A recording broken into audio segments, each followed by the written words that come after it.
Hello everyone, আমি মৌসুমি। আমার একটা নতুন ব্লগে তোমাদের সবাইকে স্বাগত। তো আজকে জানো তো ব্লগটা ছোট্ট একটা মিনি ব্লগ, আজকে একটা রান্নার রেসিপি নিয়ে চলে এসেছি।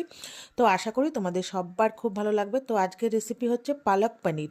তো আমি যেইভাবে বানাই বন্ধুরা, তো সেইভাবেই বানাচ্ছি। তো তোমরা কিভাবে বানাও আমাকে অবশ্যই কমেন্ট বক্সে জানাবে। তো চলো।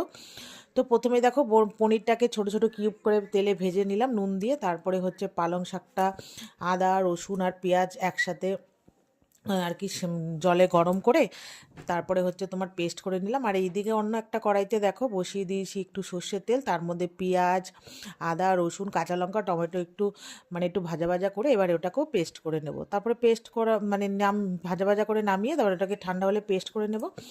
তারপরে এবার তেলের মধ্যে দেবো জিরে ফোড়ন, তোমরা শুকনো লঙ্কাও চাইলে দিতে পারো। আমার কাছে যেহেতু শুকনো লঙ্কা নেই তাই আমি শুকনো লঙ্কা দিইনি।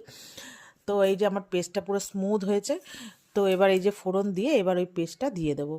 তারপরে একটু দেওয়ার পরে তোমার একটু পেস্টটা দিয়ে একটু নাড়াচাড়া করব। তারপরে এরপরে যা যা আমরা বেসিক মশলা রোজ খাই, যেমন লঙ্কা গুঁড়ো হলুদ আর জিরে গুঁড়ো, তার সাথে দেবো নুন আর মিষ্টি।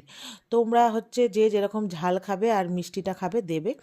আর আমি মিষ্টি বলতে আমার কাছে চিনি ছিল না, তো আমি জাগরিক পাউডারটা দিয়েছি। তোমরা যা চিনি কেউ বাতাসা কেউ জাগরিক পাউডার যে যেরকম খাও দিতে পারো, আর মিষ্টিটা তোমাদের টেস্ট অনুযায়ী দেবে।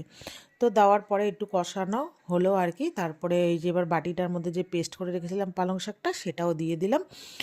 তো দেওয়ার পরে এবার ওটাকে একটু কষিয়ে নেব। তারপরে নিয়ে একটু বাটি ধোয়া জল দিয়ে দেবো আর কি, বাটির মধ্যে যেটুকু পালং শাক আর কি লেগে আছে। তো ধোয়া জল দিয়ে দেবো। আর তারপরে একটু নেড়ে চেড়ে এবার একটু ঢেকে দেবো। তারপরে ঢেকে দেওয়ার পরে একটু এমনিতে তো আমার সবই আর কি সেদ্ধ করা, সবই দেখেছো। এই যে দেখো একটু তার মাঝখানে একবার নেড়ে দিয়েছিলাম, তারপরে এই যে এরকম কালার চলে এসছে। এবার ভাজা পনিরগুলো তার সাথে দিয়ে দেবো। আর পনিরটা না তোমরা কেউ ভাজতেও পারো নাও ভাজবো, অনেকে ভাজে অনেকে ভাজে না, আমি ভেজে নিয়েছি।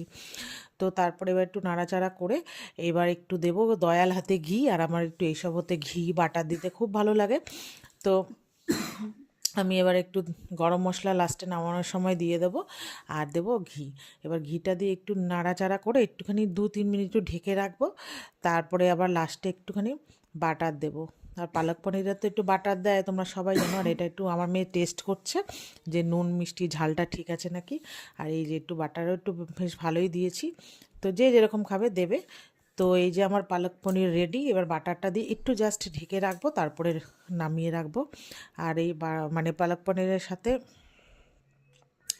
রান্না করা হয়েছিল রুটি, ময়দার রুটি। তো